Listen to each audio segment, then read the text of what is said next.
In the world today, sports are now a real business with billions of fans across the globe, with over 3.5 billion fans. So people will expect you to support at least one club or show support for one player. But if that is not your case, then it is a different scenario entirely for you. So today, you will learn the psychology of people who don't care about sports. So let's say you're at a family gathering and someone asks what you thought of last night's game. You pause, not because you're embarrassed, but because you genuinely have no idea what game they're talking about. The conversation shifts quickly when they realize you don't follow sports, and you catch that familiar look, half puzzled, half pitying, as if something's missing from your life. Maybe someone jokes that you're not a real fan of anything, or asks with genuine concern what you do for fun. And in that moment, you feel it. Not shame exactly, but a quiet awareness that you exist slightly outside a social script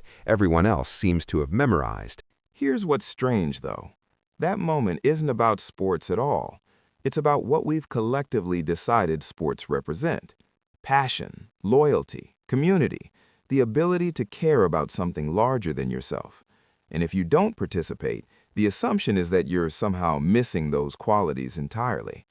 But what if the opposite is true? What if not obsessing over sports doesn't mean you lack passion, but that your attention has simply organized itself around a different set of priorities, and that difference reveals something deeper about how your mind works? This is how some people see those who don't love or show interest in sports. The person who doesn't follow sports is often painted as detached, overly intellectual, socially awkward, or emotionally cold. Someone who overthinks everything and can't just relax and enjoy something simple. There's this cultural narrative that says caring about sports is instinctive, almost primal, and if you don't feel it, you must be suppressing something or denying yourself a fundamental human experience. You hear it in phrases like "everyone needs a team" or "sports bring people together." The implication is clear. If you're not interested, you're opting out of belonging itself. But the reality is far less dramatic. Most people who don't obsess over sports aren't making a statement. They're not antisocial or intellectually superior or quietly judging everyone else. They simply don't experience the same neurological reward from watching competitive games that others do.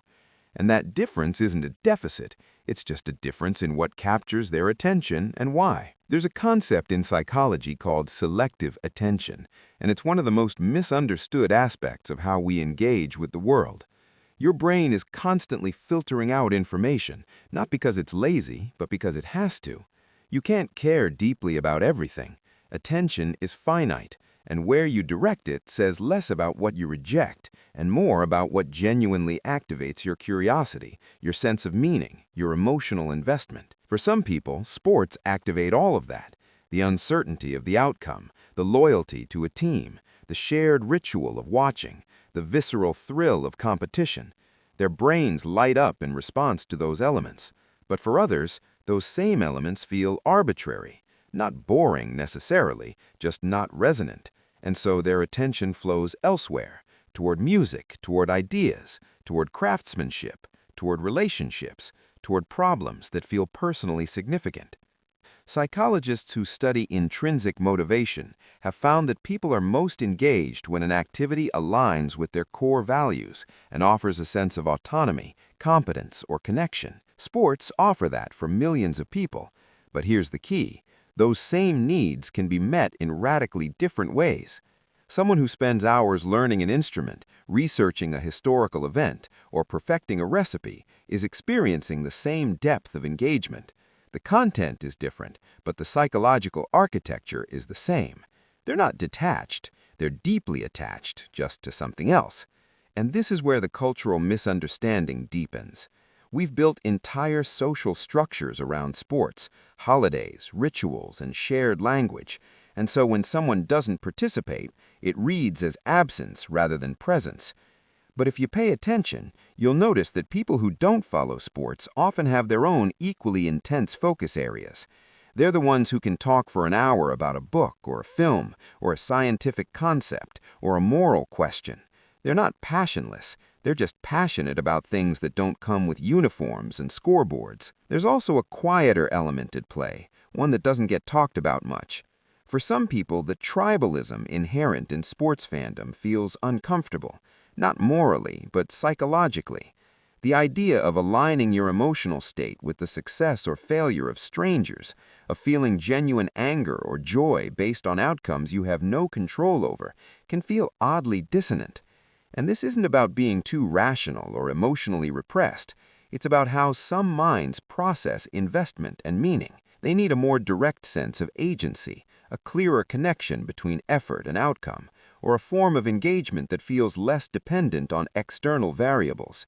That's not cold. It's just a different relationship with uncertainty and control. The writer Albert Camus, who was actually a talented goalkeeper in his youth, once said that everything he knew about morality and the obligations of men he owed to football. But he also spent his life writing about the absurd, about the human need to create meaning in a world that doesn't hand it to us. The irony is that both impulses, following sports and stepping away from them, can come from the same existential place.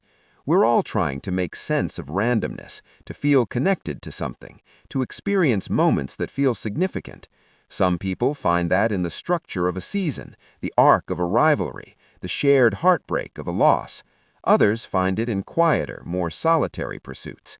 Neither path is superior. They're just different strategies for the same underlying need. Now, here's the part where honesty matters. Not caring about sports can also be avoidance.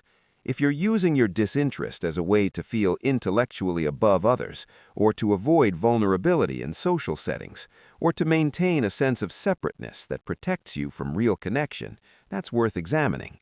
The question isn't whether you follow sports. The question is whether you're genuinely engaged with life in some meaningful way, or whether you're holding yourself at a distance from everything that requires emotional risk. There's a difference between not resonating with sports and not resonating with anything at all. One is a preference, the other is a pattern. So take a moment and ask yourself, not as a judgment, but as a genuine curiosity, what do I care about? What do I invest my attention in? And if the answer feels unclear, that's okay. Sometimes the absence of passion isn't a personality trait. It's a signal that something deeper needs tending to. The kind of emotional numbness that has nothing to do with sports and everything to do with feeling disconnected from your own life. But for most people who simply don't follow sports, the truth is simpler and more grounded. They've found other arenas for passion, other rhythms for connection. They might not experience the communal high of a playoff game, but they know the quiet intensity of mastering a skill, or the deep satisfaction of understanding something complex, or the intimacy of long conversations that move slowly and go nowhere in particular. These aren't lesser experiences, they're just less visible. And maybe that's the real insight here. The psychology of people who don't obsess over sports isn't about what they're missing, it's about what they've chosen instead, often without realizing it was a choice at all. It's about minds that organize themselves around depth rather than breadth, around internal metrics rather than external scoreboards, around questions that don't have clear winners and losers. That's not detachment. That's just a different form of engagement, one that doesn't announce itself with face paint and foam fingers, but runs just as deep. In the end, not caring about sports doesn't make you a better person or a smarter person. It just makes you someone whose attention has found other anchors, other sources of meaning. And in a world that constantly tells you what you should care about, there's a quiet strength in knowing what actually moves you, even if it doesn't fit the script, especially if it doesn't fit the script. If this resonated with you, the next video explores why some people need solitude to feel like themselves, and why that's often misunderstood as loneliness. And after that, we'll talk about the psychology of people who don't chase conventional success and what their brains are actually prioritizing instead. These aren't random topics. They're all part of the same question. What does it mean to live according to your own wiring rather than the world's expectations?